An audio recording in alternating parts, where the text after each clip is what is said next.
coisa assim, muito, muito séria. Muito séria. Na nossa igreja, por exemplo, as eleições são de quinquênios. Então você escolhe um diácono, um presbítero, que ele vai estar liderando você durante 5 anos. No Brasil, as eleições também são mais ou menos nesse nível. Eu estou citando o voto, mas qualquer outra escolha que você faz, não qualquer outra, obviamente, né? Eu digo escolhas assim, que tem a ver com a nossa vida e com a vida do outro. Elas podem ser muito abençoadoras ou podem ser trágicas. Deus falou, quando o povo entrou na terra prometida, eles entraram ali, conquistaram Jericó, estava indo tudo muito bem, estavam muito felizes, aquela conquista, ufa, agora vamos conquistar Canaã, que maravilha. Aí tinha uma cidadezinha, lembra de cidadezinha?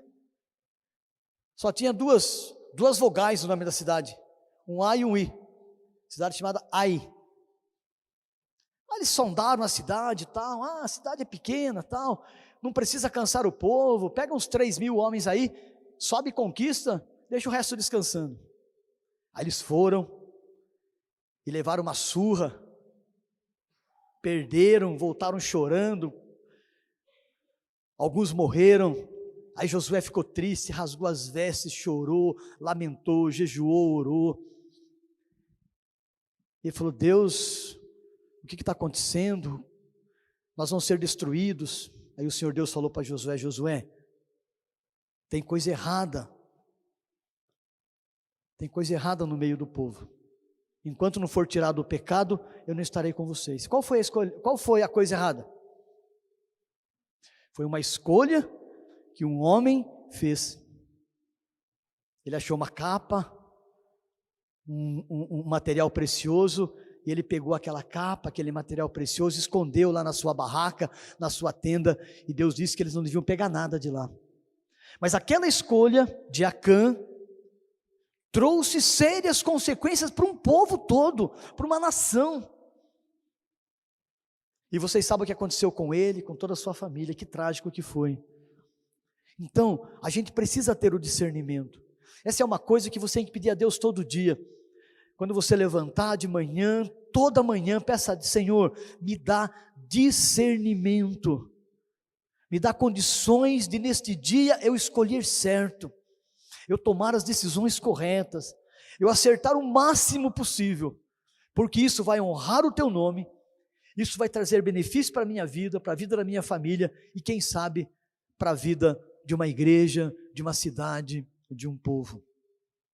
Então, uma das várias dificuldades que o ser humano tem é a incompetência de chamar as coisas pelo nome certo. Olha só o que nós lemos em Isaías, capítulo 5, versículo 20, está escrito lá em Isaías 5:20, ai dos que ao mal chamam bem, e ao bem mal, que fazem da escuridade luz e da luz escuridade, põe o amargo por doce e o doce por amargo.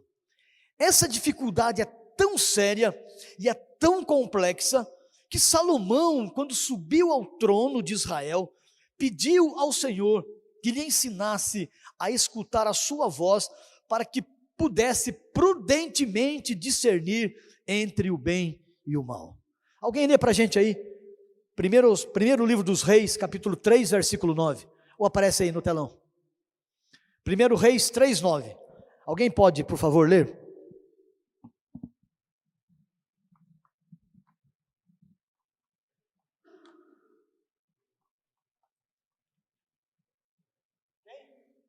Aqui. Dá, pois, ao teu servo coração compreensivo, para julgar a teu povo, para que prudentemente discirna entre o bem e o mal, pois quem poderia julgar a este grande povo? Olha só o que ele pede, dá um coração, dá prudência, dá sabedoria para saber discernir entre o bem e o mal. Eu penso que é uma oração que nós devemos fazer todo dia, porque todo dia você é colocado diante de situações na vida, há uma batalha pela sua vida, que às vezes a gente esquece.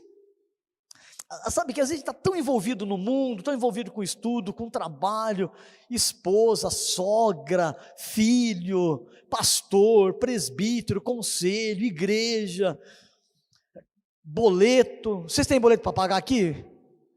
Todo mundo tem boleto aqui? Boleto, é água, é luz, é cartão de... Todo mundo usa cartão de crédito aqui em Itapeva? Cartão de crédito, material escolar para a criançada. A gente vive tão envolvido neste mundo, deixa eu dizer para você, que às vezes a gente esquece que a gente vive na verdade uma batalha entre o bem e o mal, entre o certo e o errado. É uma batalha diária.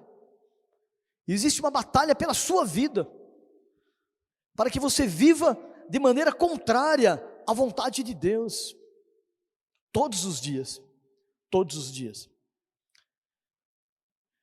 Então ore assim: Senhor, me dá condições de discernir entre o bem e o mal. O exercício do discernimento não é uma tarefa simples, pelo contrário, trata-se de uma tarefa bem difícil. E os motivos que explicam essa dificuldade são: primeiro, o coração é enganoso. O coração engana você. Já viu aquela pessoa que diz assim: eu vou seguir o meu coração?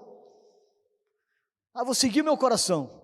Essa pessoa está fadada ao fracasso, porque a Bíblia diz claramente: enganoso é o coração, mais do que todas as coisas, e demasiadamente corrupto. Numa outra tradução diz estúpido. Ele é corrupto, estúpido o seu coração, o meu coração. E se a gente deixar se levar pelo coração, a gente vai errar na escolha. O coração engana. Mas já viu aquele negócio de pai, os pais criando um filho? O Herbert criou 2 aí, não é, Herbert? Você e sua esposa, o Thales e o Gabriel, não é? Já estão moços. Gabriel já está aí finalizando o curso superior. O Thales está finalizando o ensino médio. Já estão moços os meninos. Mas quantas vezes no coração de Herbert e da esposa dele veio esse sentimento: mas coitado, coitadinho, ai que dó. Não funciona. Coitado, coitadinho, ai que dó, não funciona. Não funciona. Se você educa seu filho pensando em coitado, coitadinho, ai que dó, não vai dar certo. Porque o nosso coração nos engana. Há algum tempo eu conversava com uma irmã, com uma senhora da igreja, e eu falei para ela: cadê seus filhos? Não vieram hoje, ficaram dormindo. Dormindo? Mas a escola dominical começa às 9 horas. Mas que eles levantam cedo todo dia, que eles trabalham de segunda a sexta, aí nos domingos é um dia que eles têm para descansar. Eu fiquei com dó. Fico com dó de chamar, fico com dó de acordar. Eu perguntei para ela: a senhora fica com dó de chamar na segunda? Não. Que hora que ele entra no serviço? 7. Que hora que a senhora chama? 6. A senhora fica com dó? Não. Por que a senhora não fica com dó? Porque tem que trabalhar. Se não trabalhar, então. Olha só como o nosso coração nos engana. Ele nos engana. Quando a gente é enganado pelo coração, a gente é enganado por quem? Quando a gente é enganado pelo coração, a gente é enganado por quem? Satanás?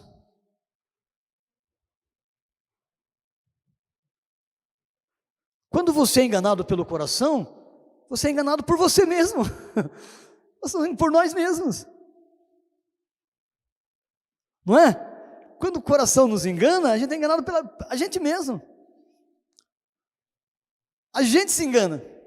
ou a gente se deixa enganar. Então somos não poucas vezes os agentes e as vítimas dos nossos próprios equívocos. Lembremos da exortação de Tiago: não vos enganeis, meus amados irmãos. Tiago 1, versículo 16. Então essa é a primeira coisa. Por que é tão difícil a prática do discernimento? Primeiro, porque o coração nos engana, e a gente tem muita tendência de seguir o coração. A gente, por mais racional que nós sejamos, e tem muita gente que é muito voltado para a razão, por mais racionais que sejamos, nós somos muito emocionais, e não tem nada errado na emoção, mas se a gente segue a emoção, a razão sempre foge pelas portas do fundo. A segunda coisa, por que é que é tão difícil o discernimento? Segundo, porque há os que querem nos enganar. Paulo diz assim: não te deixes vencer do mal, mas vence o mal com o bem. Olha só o que ele diz: não te deixes vencer do mal. O que é isso? Essa é uma linguagem, quase que uma linguagem militar. O mal é um exército que vem para vencer você. É como se você estivesse numa batalha, numa guerra, num grande jogo, e o agente adverso da sua vida é o mal. Então Paulo está dizendo assim: não se deixe ser conquistado pelo mal. Quantas vezes a gente é conquistado pelo mal? Não deixe o mal te conquistar. Lute contra ele. Mas como é que você luta contra o mal? Como é que a gente luta normalmente? Diga para mim. Alguém te fere, como é que você luta contra esse ferimento? Infelizmente, às vezes a gente quer vencer o mal com o próprio mal. Alguém me fere, eu firo. Alguém me aborrece, eu aborreço. Alguém fala alto, eu grito. Alguém atira uma pedra, eu devolvo duas. Essa é uma vitória que não se vence com as armas do mal. Então o mal quer conquistar o menino ali. Como que se chama? Murilo, o mal quer te conquistar, todos os dias. Ele quer conquistar a sua mente, ele quer que você seja presa dele. A única forma de você não se deixar conquistar por ele, não se deixar vencer, é usando as armas do bem. Não podemos usar as mesmas armas do mal.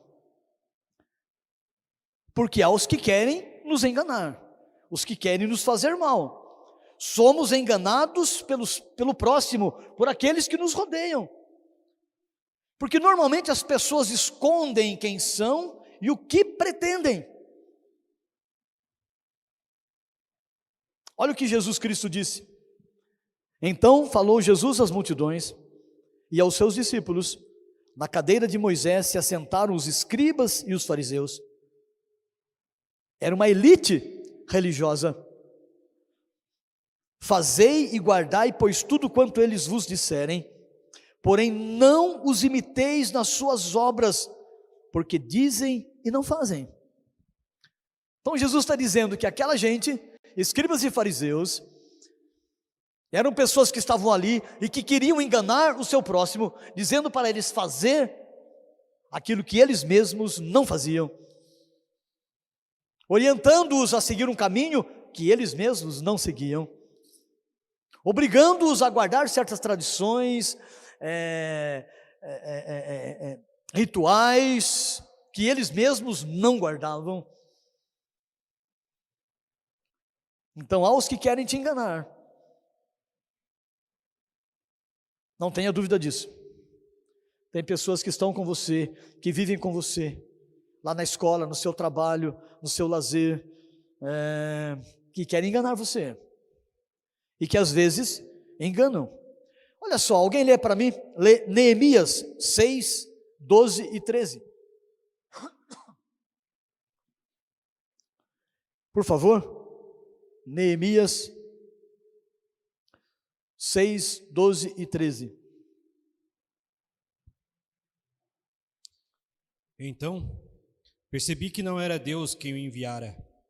Tal profecia falou ele contra mim, porque Tobias e Sambalate o subornaram. Para isto o subornaram, para me atemorizar, e para eu, assim, viesse a proceder e a pecar, para que tivessem motivo de me infamar e me vituperarem. Olha só, olha o que o irmão leu ali. Neemias está fazendo uma obra, ele está construindo um muro, mas tinha um grupo que não queria que aquele muro fosse levantado, porque eles não queriam o bem da cidade de Jerusalém. Então eles urdiram planos, tramaram situações para desencorajar Neemias e o povo, e principalmente para tentar pegar Neemias em algum erro, em alguma falha, em algum equívoco. E diz o texto aí que o irmão leu que eles subornaram pessoas para fazer isso. Olha só, pessoas querem te enganar. Leia Colossenses 2:8.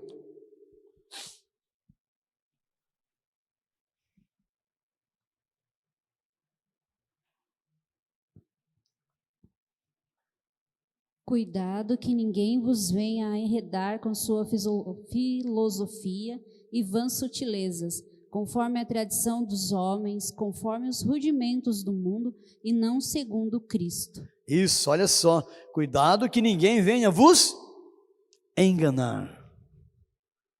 E aí ele coloca algumas situações, sutilezas, filosofias, conversas vãs, tradições, coisas desse mundo que não vêm do Senhor Jesus Cristo.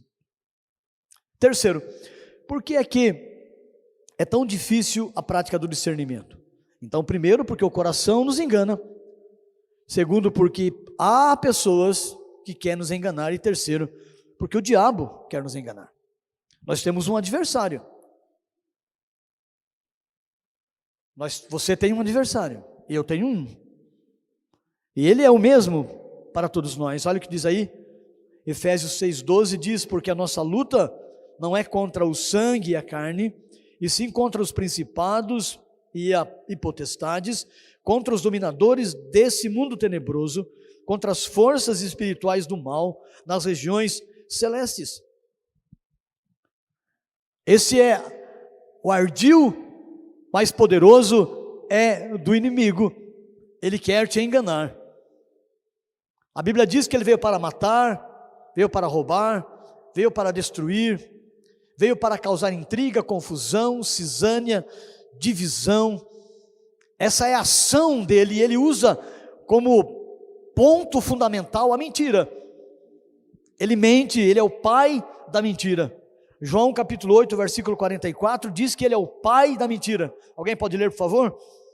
Ele faz uso desse ardil, que é a mentira. Eles mentem, os espíritos malignos mentem porque eles estão a serviço do pai da mentira. Então leia João 8, 44.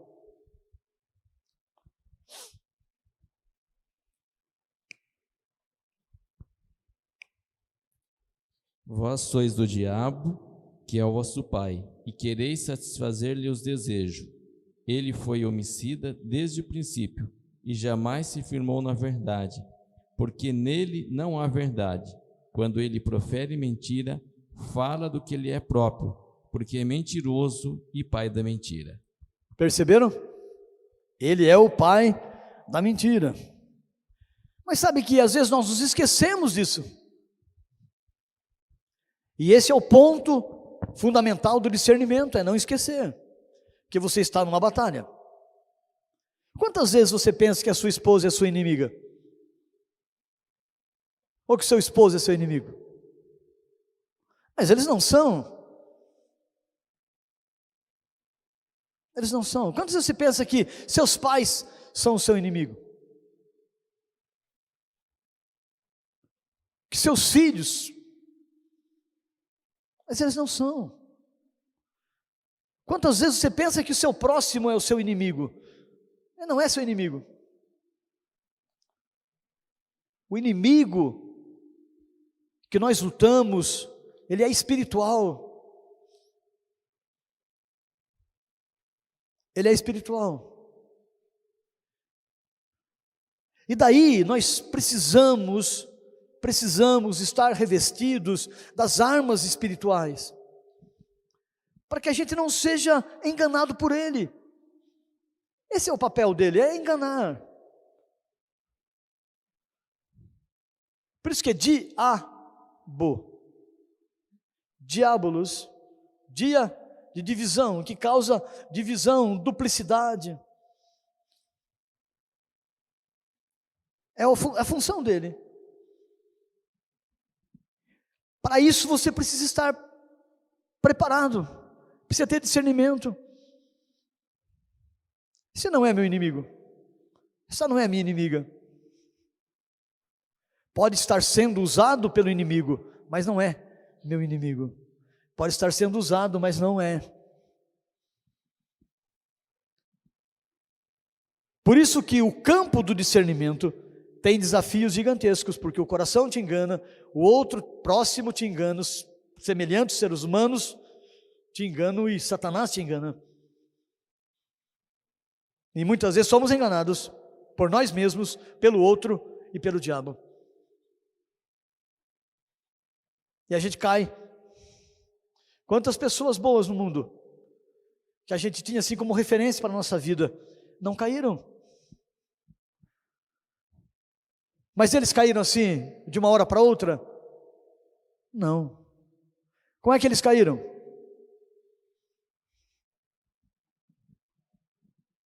Oi? Foram se deixando, pouco a pouco, passo a passo. Olha só, eu nasci aqui em Tatuí, cidade do interior de São Paulo, próximo aqui de Itapeva. Morei ali pouco tempo, morei ali 4 anos. Vim para nascer, porque onde eu morava, minha mãe morava, né, não tinha hospital, então minha mãe veio para dar à luz ali, na Santa Casa em Tatuí, que tinha parentes ali em Tatuí, Itapetininga, tal.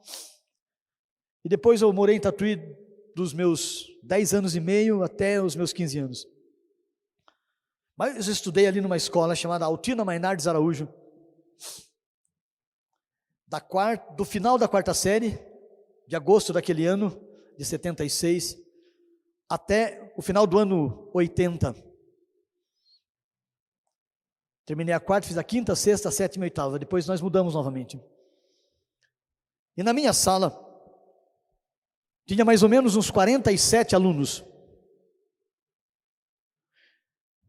Isso há 47 anos.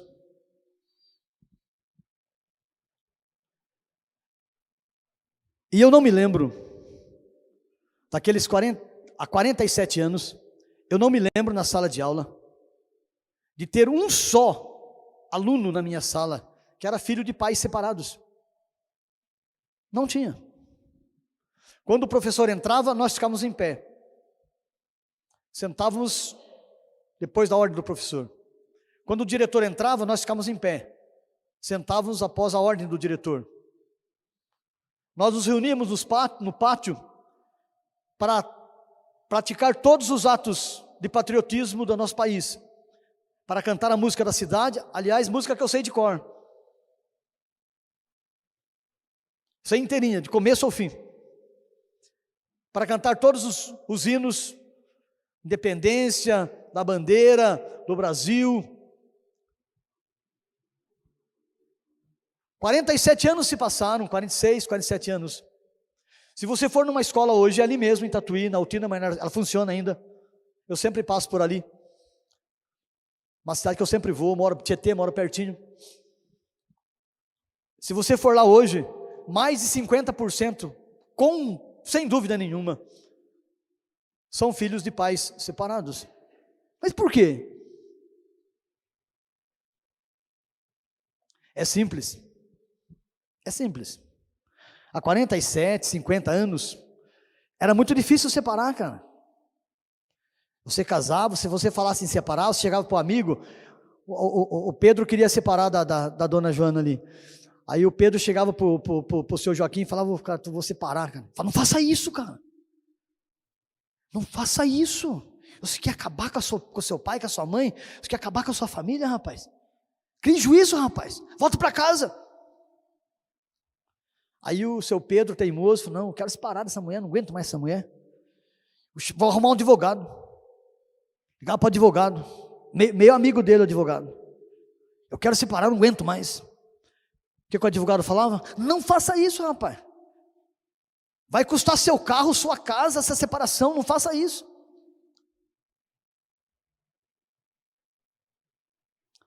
Agora hoje,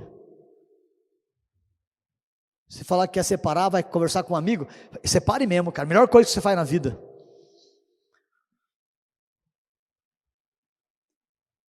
O diabo, ele é astuto.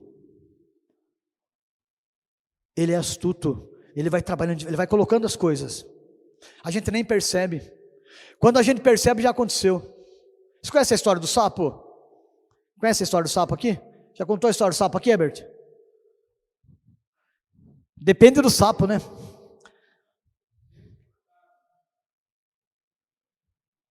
Não diz que o sapo é o seguinte. O sapo, se você colocar o sapo, se você ferver um tacho de água bem quente, já fervendo, e jogar o sapo naquele tacho, ele cai e pula fora. Agora, se você pegar o sapo e colocar ele num tachão de água fria, e colocar fogo embaixo e deixar esquentandinho devagar, devagarinho, bem devagarinho, a água vai ferver, ele não vai sair, ele vai morrer. O corpo dele vai se adaptando, até que ele morre. E é isso que o inimigo faz. Ele vai colocando as coisas de banho-maria, devagarinho. Ah, não tem problema. Ah, isso aí não, imagine. Ah, isso aí é do tempo passado. Uma mentirinha só, isso aí não faz mal não. Ah, Deus perdoa. E nós vamos caindo nesse. Não é assim? Não é assim que as coisas acontecem? É. Não é de uma hora para outra. É como o seu Pedro disse ali, Pedro, né? O presbítero Pedro disse, é devagarinho.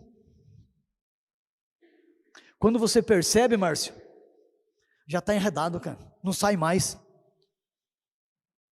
É um pouquinho de álcool hoje, amanhã um pouquinho de droga, amanhã é um cigarro, amanhã é um maço de cigarro, amanhã é 1 litro, amanhã e pronto, daqui a pouco você não percebe mais, você acha que está tudo normal, não está normal, mas a gente é enganado, a gente acha que está,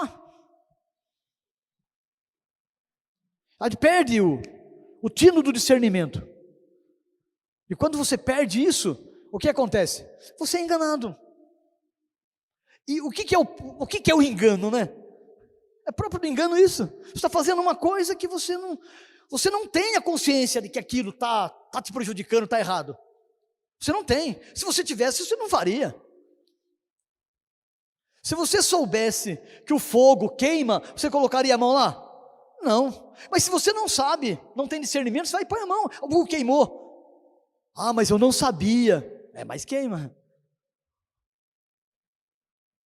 Não é? Porque é próprio do engano isso. E essa é a artimanha do inimigo. Ele nos engana aos pouquinhos. E quando você percebe, você está numa rede. Não estou dizendo que você não consegue sair dali. Você pode sair, mas é difícil. A luta é grande.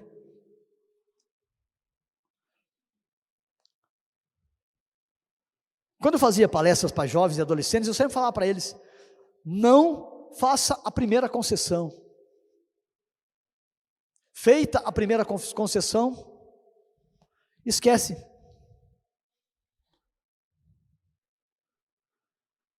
Se você mente uma vez, e a mentira te agrada e te ajuda, você mente 2. Se você mente a segunda e a mentira te agrada e te ajuda, você mente 3. Se você mente a terceira vez e a mentira te ajuda e te agrada, você mente 4, e assim vai. Quando você percebe, você é um mentiroso. Você não fala mais a verdade. Por quê? Você foi enganado que a mentira é uma coisa boa. Olha o que o texto da Bíblia diz. E esse texto foi escrito quantos anos antes, Herbert, de Jesus? Isaías, 700 anos mais ou menos, por ali, 600, 700 anos antes de Cristo, quase 3.000 anos. Ele fala, ai dos que chamam o mal bem, o bem mal, a luz treva, a treva luz, o doce amargo. Como que alguém pode se enganar com o doce e com o amargo? Se alguém me der aqui uma rapadura, um doce de abóbora, uma paçoquinha, que mais? Uma bomba calórica lá da padaria, um sonho, eu vou colocar na boca, eu sei que é doce. Agora, se do outro lado alguém me der um jiló, o jiló acho que é o mais amargo, né? Uma pimenta, eu sei que aquilo ali é amargo. Agora, como é que o cara consegue falar que aquele sonho, que aquele creme, que aquele doce de leite é amargo e que o jiló é doce? Como que faz isso? É porque ele foi enganado. Então ele vai dizer que quando tem treva, isso aí é luz. Não é, cara, isso é treva, não, é luz. E quando é luz, ele vai dizer, não, isso é treva. Não, é luz, não, é treva. A gente começa a chamar o certo de errado, e o errado de certo. Não tem muito isso no Brasil? Aqui entre nós. Não tem nada de ideologia política, nada, mas aqui entre nós. Não tem muito isso no Brasil? No nosso Brasil, na nossa política, que o errado é certo e que o certo é errado? Os caras fazem errado, está tudo certo. O cara faz certo, está errado. Como que pode isso? Pode. Aí você vê, nossa, você viu lá, mas está tudo errado, cara. É isso mesmo. E é disso para pior. Porque eles não têm o discernimento. Então eles acham que aquilo está certo. Então eles falam que o certo está errado, que o errado está certo, que a mentira é verdade, que a verdade é mentira. Você faz o certo, você está errado. Você faz o errado, você está certo. É isso mesmo, joia. E para alguns o errado vai estar sempre certo. E para outros o certo estará sempre errado. Por isso que é importante o discernimento. Então eu queria concluir essa palavra citando três áreas, só três, para a prática do discernimento.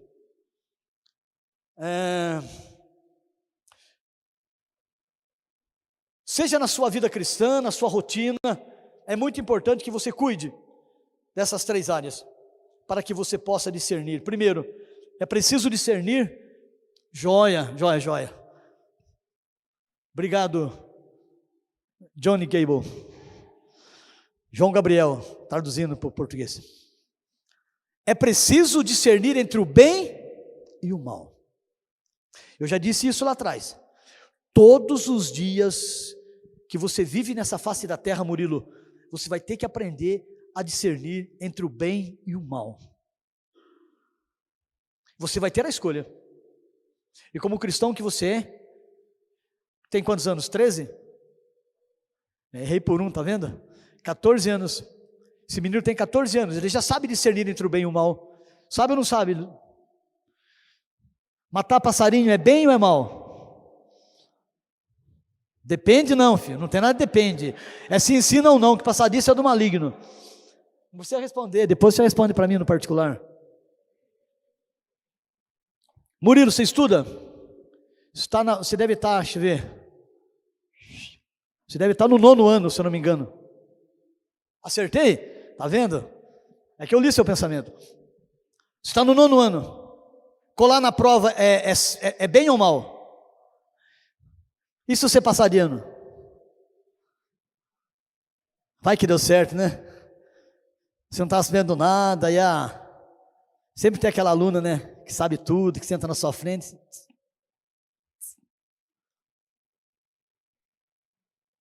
Todo dia. Matar aula. É bem ou mal? Mal você mata, né? Não? Ele já sabe discernir entre o bem e o mal. Então nós temos todo dia essa luta. O pai fala para o filho, faça isso, com dor no coração. O filho fez o bem, mesmo com dor, mesmo não querendo. Mas a obediência é o bem, principalmente aos pais, às autoridades, aos mais velhos, desde que eles estejam dentro daquilo que nós concordamos que é a palavra de Deus, que é o verdadeiro. Então é importante lembrar, muito importante lembrar, que nem sempre o mal parece mal. E aí que está o X e o jogo da questão. Nem sempre o mal parece mal, mas nem sempre o bem parece bem. Olha só, uma das tarefas dos sacerdotes na história de Israel era ensinar-lhes a distinguir entre o santo e o profano, entre o puro e o impuro. Alguém lê para mim Ezequiel 44, 23. Ezequiel 44, 23.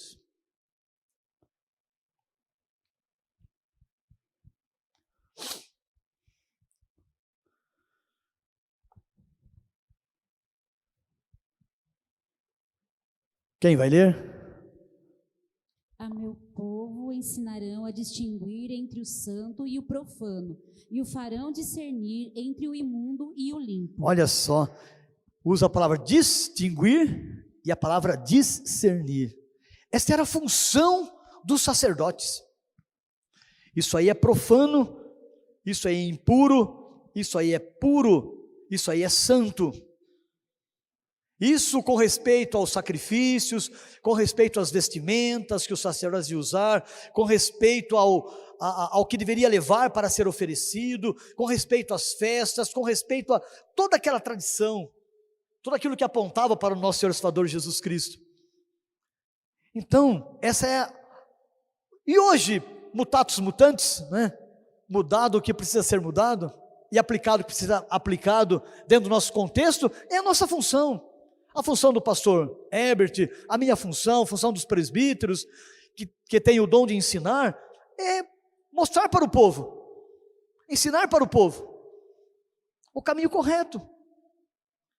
Mas às vezes o Herbert vai falar, esse é o caminho, ande por ele. Mas não vou andar não. Mas ele tem que continuar falando. Lembra de Jeremias? Esse é o caminho, esse é o bom caminho, andai por ele. Mas o povo disse, não andaremos. Não seguiremos, não ouviremos essa voz. Isso pode acontecer, mas a nossa função continua sendo a mesma. Só que, em épocas de decadência, até os sacerdotes tinham dificuldade de enxergar a diferença entre uma coisa e outra. Olha aí, Ezequiel 22, 26. Quem achou Ezequiel 22, 26? Pode ler.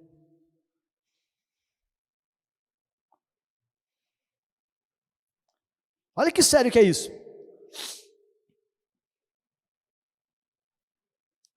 Quem vai ler?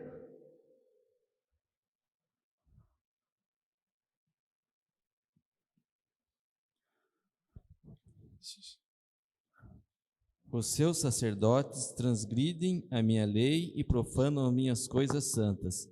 Entre o santo e o profano não fazem diferença, nem discernem o imundo do limpo, e dos seus sábados esconde os olhos, e assim sou profanado no meio deles. Eles esqueceram, não tinham mais discernimento. Mais ou menos o que eu vou falar aqui, ó. Tanto faz, não esquenta a cabeça. Eu estou com um cordeirinho lá, tá com a perna quebrada, estou querendo oferecer para o Senhor. Pode trazer. Não, mas que está escrito lá que tem que ser, não pode ter osso quebrado. Não, Eu estou com um lá que está cego. Queria trazer para oferecer. Pode trazer. Mas está na lei lá que não pode ser cego. Tem um lá que pegou sarna. Eu quero trazer para oferecer para o Senhor. Pode trazer. Nem eles mais distinguiam. Então aí é a tragédia, quando nós que somos chamados por Deus, já nos distinguimos mais entre o certo e o errado, entre a luz e as trevas, não temos mais a palavra para dar para quem precisa, o aconselhamento, aquele casal que está lutando lá, a vida está no bagaço, e aí chega o líder, não sabe o que fazer. Então é preciso discernir entre o bem e o mal.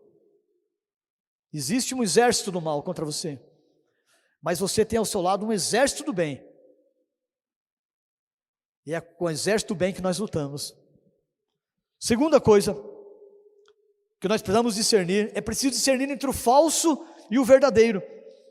O falso é falso e o verdadeiro é verdadeiro, é óbvio, não é? Falso, falso, verdadeiro, verdadeiro, é óbvio. Contudo, na prática nem sempre é assim. O falso, para se passar por verdadeiro, sempre possui semelhanças com o verdadeiro. Quer ver? Olha só, o falso, para passar por verdadeiro, ele possui certas semelhanças, só que ele é falso. Tem muito aqui, não sei se vai dar para a gente ler tudo, tem que ser rápido na leitura. Se não tiver microfone não tem problema, pode ficar em pé aí e ler alto aí, tem um monte de gente lá atrás, pode ler. Vamos lá. Existe o falso testemunho, Êxodo 20:16. Eu vou falar tudo aqui, daí vocês vão escolhendo aí os textos. Vamos pegar essa banca aqui, essa aqui da minha esquerda, a primeira, Êxodo 20:16, aqui no meio, o espírito falso, 1 Reis 22:23, aqui, notícias falsas, Êxodo 23:1, aqui, acusação falsa, Êxodo 23:7, pegaram? Vamos lá então. Não dirás falso testemunho contra o teu próximo. Não dirás falso testemunho. Por quê? O falso testemunho pode parecer verdadeiro. Como é que Cristo foi crucificado? Com falsos testemunhos. Olha só, espírito falso. 1 Reis 22:23. Eis que o Senhor pôs o espírito mentiroso na boca de todos estes teus profetas, e o Senhor falou o que é mal contra ti. Olha só, o espírito falso estava na boca daquela gente, e eles falavam coisas erradas, notícias falsas. 23:1 de Êxodo. Não espalharás notícias falsas, nem darás mão ao ímpio para seres testemunha maldosa. Olha só, testemunha, não darás notícias falsas. Mas quantos fake news a gente não tem? Quantas notícias falsas? Destrói marido, destrói mulher, destrói família, destrói pastor, destrói igreja, destrói o país. Notícias falsas, agora é falsa acusação. Êxodo 23:7. Da falsa acusação te afastarás, não matarás o inocente e o justo, porque não justificarei o ímpio. Então, não, olha a falsa acusação. Vamos lá de novo, aqui, falsa circuncisão. Falsa circuncisão, Filipenses 3:2, aqui no meio, aqui na minha mão aqui. Falso juramento, Levítico 6:3, aqui, língua falsa, Provérbios 21:6, e aqui, falsa humildade. Colossenses 2:23. Pode ler. Acautelai-vos dos cães, acautelai-vos dos maus obreiros, acautelai-vos da falsa circuncisão. Isso, acautelai-vos, fique, cautela com a falsa circuncisão. Juramento falso, Levítico 6:3. Lá atrás a irmã lá, leva o microfone para ela. Ou que, tendo achado perdido, o negaram com falso juramento, ou fizer alguma outra coisa de todas em que o homem costuma pecar. Olha só, então se fizer um falso juramento nas coisas que o homem costuma, já era costume, pecar. Falsa língua, língua falsa. Provérbios 21, meia dúzia. Pode ler.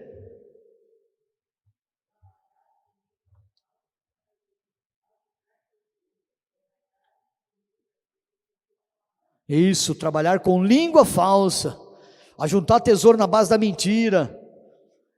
Outro que eu falei, qual foi? Falsa humildade. 2:23, Colossenses.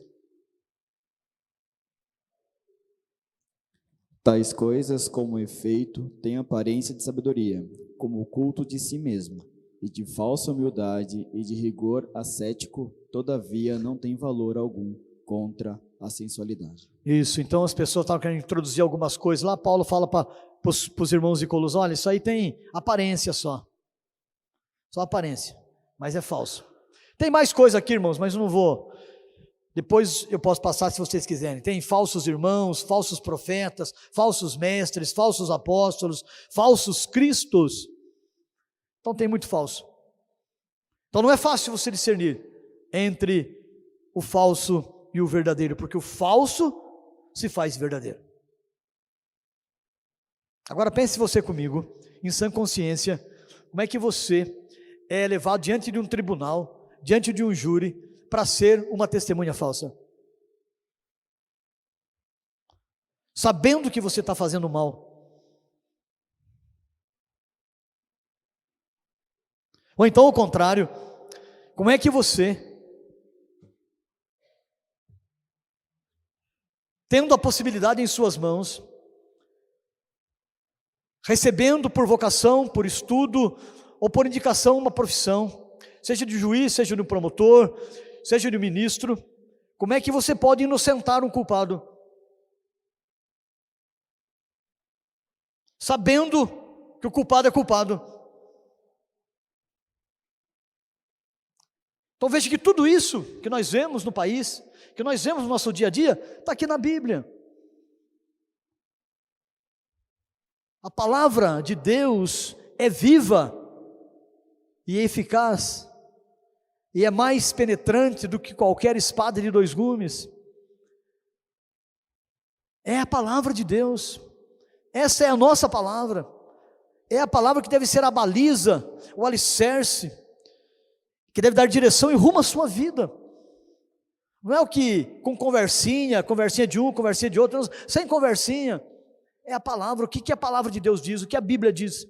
Esse é o nosso norte, essa é a nossa bússola, que vai nortear, que vai dirigir a nossa vida. E para terminar, agora para terminar mesmo, o terceiro lugar, é preciso discernir entre a vontade própria e a vontade de Deus, o que não é fácil. Que você tem vontade, certo? Quem é que está aqui hoje nessa manhã que tem vontade? Levante a mão. Todo tem vontade, não tem? Você não tem vontade? Todos nós temos vontade. A gente pode ter vontade por comida, por bebida, por descanso, por trabalho, por um passeio, por uma viagem. Vontade. A vontade pode ser boa, a vontade pode ser má. Todos nós temos vontade, e todos nós temos vontade própria, mas entre a minha vontade e a vontade de Deus, pode existir um abismo, pode existir um hiato, entre a minha vontade e a vontade de Deus, porque nem sempre a vontade do ser humano, a vontade própria, expressa a vontade de Deus. Vox populi nem sempre é e nem sempre será vox Dei. A voz do povo nem sempre é a voz de Deus. E nós sabemos disso. Porque muitas vezes, e isso tem acontecido, as pampas da nossa história, a vontade humana, a nossa vontade, a vontade própria é contrária à vontade de Deus. E para piorar essa situação, para acalmar, de alguma forma justificar a consciência, às vezes nós chamamos a nossa vontade, a vontade humana, de vontade de Deus. Nós tomamos a decisão, sabemos que a decisão é errada, sabemos que é contrária à Bíblia, mas nós dizemos no final, foi da vontade de Deus. Lembremos de 2 exemplos. Só 2. Talvez fosse da vontade de Davi vingar-se de Saul, matá-lo, acabar com ele, tirar-lhe a vida. Davi teve algumas oportunidades de o fazer, mas a vontade de Deus era outra. Para isso vamos ler 1 Samuel 24, 1-7. Estou terminando já. Primeiro livro do profeta Samuel, capítulo de número 24, versículos de 1-7.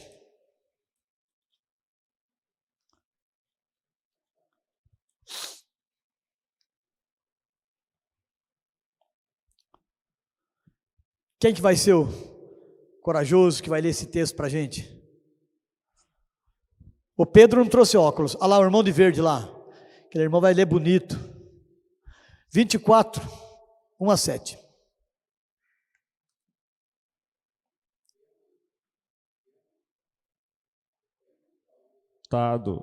De perseguir os filisteus, foi-lhes dito: eis que Davi está no deserto de En-Gedi. Tomou então Saul 3.000 homens, escolhido dentre todos o Israel, e foi ao encalço de Davi e dos seus homens, nas faldas das penhas das cabras monteses. Chegou a uns currais de ovelhas no caminho, onde havia uma caverna. Entrou nele Saul e aliviar o ventre. Ora, Davi e os seus homens estavam assentados nos mais interior da mesma. Então os homens de Davi lhe disseram: hoje é o dia do qual o Senhor te disse: eis que tenho entregue nas mãos o teu inimigo, e falhar-lhes o que bem te parecer. Levantou-se Davi e furtivamente cortou a orla do manto de Saul. Sucedeu, porém, que depois sentiu Davi bater-lhe o coração por ter cortado a orla do manto de Saul, e disse a seus homens: o Senhor me guarde de que eu faça tal coisa ao meu senhor, isto é, que eu estenda a mão contra ele, pois é o ungido do Senhor. Com estas palavras, Davi conteve os seus homens e não lhes permitiu que se levantassem contra Saul. Retirando-se Saul da caverna, prosseguiu o seu caminho. Olha só que história interessantíssima. Então Davi se esconde nessa caverna com os seus homens, bem no fundo dela. Imagino que era um lugar grande, espaçoso. Davi está lá no fundo. Sabe que Saul vem com 3.000 homens ao seu encalço, desce pelos penhascos ali. O texto cita as cabras que ficavam naquele lugar. E aí Saul entra para aliviar o ventre. Então imagine, né? Saul tira a roupa, deixa não estava junto dele, né? Deixa num canto e vai num lugar escondido para aliviar o seu ventre. E daí, olha só o que os caras dizem.